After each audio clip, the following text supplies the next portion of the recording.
Good evening. This is Andrew Serloff, Assistant Superintendent, and I'll be doing a brief presentation to give an overview of this year's 2021-2022 Health and Safety Plan that the Board will be considering tonight for approval.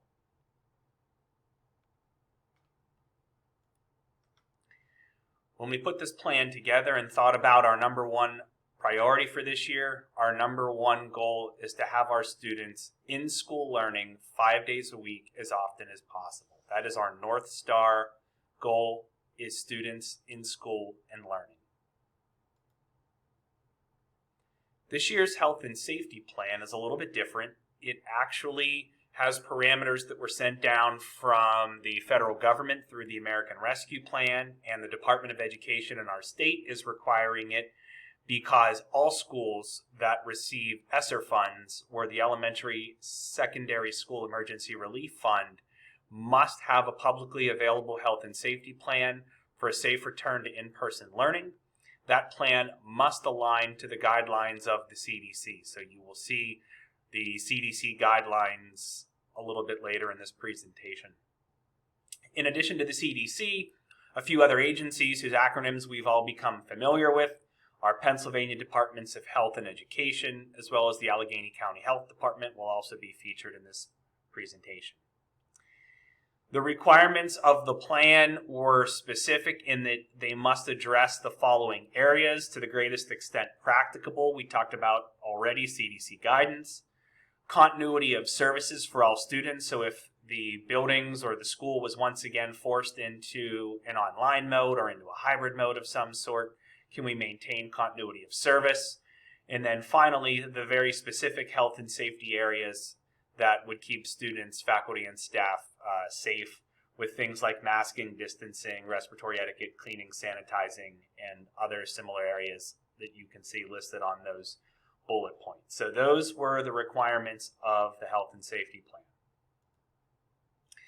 This particular plan, you'll notice, is much shorter than prior plans, as it doesn't give a list of every specific procedure and protocol to be followed, but is actually designed for flexibility so that the actual health and safety plan doesn't necessarily need to be edited every time there is a change to a small procedure or protocol. Furthermore, this plan is subject to change. So the plan is due to be submitted July 30th. School begins August 25th. So given the fact that conditions for the pandemic have changed frequently, as has guidance that the district has received from those aforementioned agencies, there is a chance that these things could change prior to the start of the school year. But nevertheless, another reason that the plan isn't quite as lengthy is that as a school district, we are prepared to obviously teach in a pre-pandemic mode. We obviously did that for the majority of our tenure, as well as what it means to be in a fully remote capacity, and then everything along that continuum in between. So essentially, the health and safety plan is we will use the safety procedures, protocols, and learning models that are needed given the circumstances that we are presented with. So just some brief pieces of the plan and what they are aligned to. They comply with guidance from the organizations that we discussed. The plan, once again, has many different layers of prevention strategies for keeping the folks within our school building safe. The plan was informed quite a bit by public input. So we did a survey in May where we asked parents to respond to the learning models and the safety layers that were used last year. We also asked for comments that people wanted to include with respect to how they believed we should consider safety measures for this year's plan. We had 535 comments from the public with regard to things to consider for this year's plan, and that information was used in how we formulated the plan that will be considered this evening. Part of this is also two separate delivery model options. So at the outset of this year, we only anticipate two models. Either students will choose to be full-time in person 5 days a week in a very traditional schedule, Or for those who still want an online option, we will be making available the Quaker Valley Online Academy, which is an asynchronous learning model. Students K through 12 will have that opportunity. And that curriculum is approved by the district, but comes to us from the Allegheny Intermediate Unit through their Waterfront Learning platform. As mentioned, our plan allows for flexibility, so should an individual classroom or building ever need to move to online instruction for any reason, the plan allows for that, and we will fall back on the protocols we've used when we've been online or when we've been in a remote setting. Throughout writing the plan, as I mentioned, the plan needs to align to the CDC guidance. At this point, the Pennsylvania Department of Education and Health have not given specific metrics or specific measures as had been given to us last year. So measures of how the district is to respond when you have certain case numbers or certain levels of transmission. Those specific measures and metrics have not yet been shared with those agencies. The only information that's been shared is that we are to align our plan to what the CDC has put forth. So the CDC updated that guidance about 2 weeks ago, and before you now are the key takeaways from that guidance. Vaccination is still the leading prevention strategy. The CDC recommends masks being worn indoors by all individuals who are not fully vaccinated. Social distancing of at least 3 feet should be maintained to the extent feasible, along with indoor mask wearing by those unvaccinated individuals.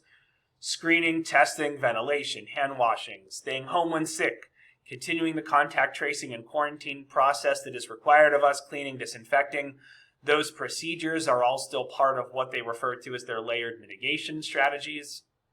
And schools should be working with their local health authorities. For us, that's the Allegheny County Health Department, to determine prevention strategies, levels of community transmission and vaccine coverage. And that's the agency we would work with at this point if we felt we had an outbreak of some sort, and we would follow the guidance of the Allegheny County Health Department.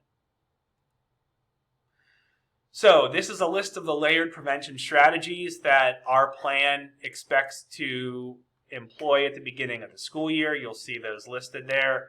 Most are very similar to measures that we've been using. Again, recommending masks, but not requiring them at this point in time, with the exception of school buses. So transportation, it is still required for everyone to wear face coverings. Moving on to the next page. What I would probably call most attention to here is visitor management. So we are still limiting non-essential visitors at this time, but for essential visitors, parents and guardians who would be invited to attend meetings face-to-face, those will now be able to occur in the school buildings, but we are asking all those visitors to maintain wearing of face coverings. But if you would prefer, anyone coming into the building who liked the online alternative, we will continue to make meetings available through Zoom. Should we have remote learning days, we will also continue to follow last year's procedure of having the board pass a resolution that would allow those to count towards the 180-day school requirement if those online days are specifically due to COVID-19. That's an action item that will be discussed later on this evening. Procedures that we are updating for the 21-22 school year. This is not an exhaustive list, as planning will continue and information will be shared throughout the summer. But all students will now change classes, including our elementary schools. But with the exception of the time when those classes change, the elementary schools will still try to maintain those classroom pods to the extent that it's feasible. Students will once again be allowed to use lockers. The locker rooms will be open for students to change for physical education classes. Distancing and safety procedures will be reviewed once again so that we have updated safety measures in place for chorus and band and other similar type classes where there is a distancing consideration as well as an exhalation consideration. The schools may update their traffic patterns in a little bit different way, but still maintain some one-way hallways or asking students to maybe stay to the right. There may be some up and down stairwells depending on the unique floor plans of each of our school buildings. Bell schedule should return to a fairly normal pre-pandemic time. Again, we'll send the specifics of those later in the summer. To the extent that it is safe, concerts, other types of events, field trips, assemblies will return with layered mitigation in place, but we will ask our spectators to follow the CDC guidance. Another change, which is an update through the CDC guidance, is now fully vaccinated asymptomatic individuals will not be required to quarantine, even if they are a close contact of a positive individual. Contact tracing and quarantine. This is still an expectation of the school district, and it comes on down to us through the CDC, but as well, we take direction from the Allegheny County Health Department with respect to contact tracing. They are going to continue to guide us in how much that responsibility will be on the school district versus how much of that will be handled by contact tracers at the county health department. Current practice is that based on whether or not somebody is able to receive a negative test after 7 days of quarantine, they may return after 7 days. If not, or without a negative test, then they would return after 10 days. For those who are not vaccinated, one of the best strategies to prevent being quarantined and missing school, obviously, is masking for those who are unvaccinated. Current CDC guidance has a new carve-out for K-12 students that are considered close contact. So even if a student is unvaccinated, if that student was properly wearing their mask and they were a close contact of a positive case, if that positive case was also wearing a mask, so in that scenario, 2 masked students, one positive, the other one a close contact, the close contact does not have to quarantine if both students were wearing a mask and the school is following other prevention strategies. Obviously, we've already listed the layered strategies that we will be following. So that is a new carve-out in the CDC guidance. So then what are the next steps? The next steps would be if the board approves the health and safety plan to submit that to the Department of Education by July 30th. Also, that we submit the emergency instructional time form, which essentially allows remote learning days to occur and to count towards the 180 days of instruction if they are due to a COVID-19 outbreak. The other requirement in terms of updating the plan is that it must be updated every 6 months or sooner if necessary, or anytime there's a significant update to CDC guidance. We must once again try to solicit as best we can input from the community and then update that plan. We will continue to communicate updates to any health protocols and practices that may change prior to the start of this school year and throughout the school year as those items change. Separate information aside from the health and safety plan, the regular due course information that we send over the summer about the beginning of the school year, that information will be shared as it becomes available.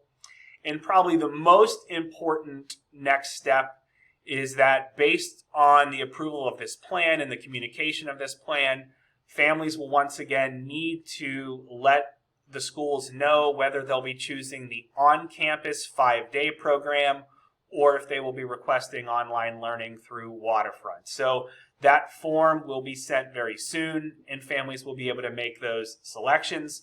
We will also be asking families to share information with regard to how they may use student transportation and a couple other pieces of information that we may need during the beginning of the school year to make sure that we have everything in place for both on-campus and online learning that will be shared.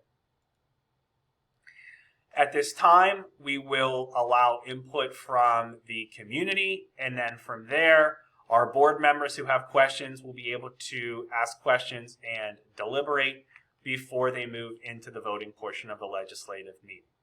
Thank you very much. And at this time, I will turn it back over to Mr. Kuzma.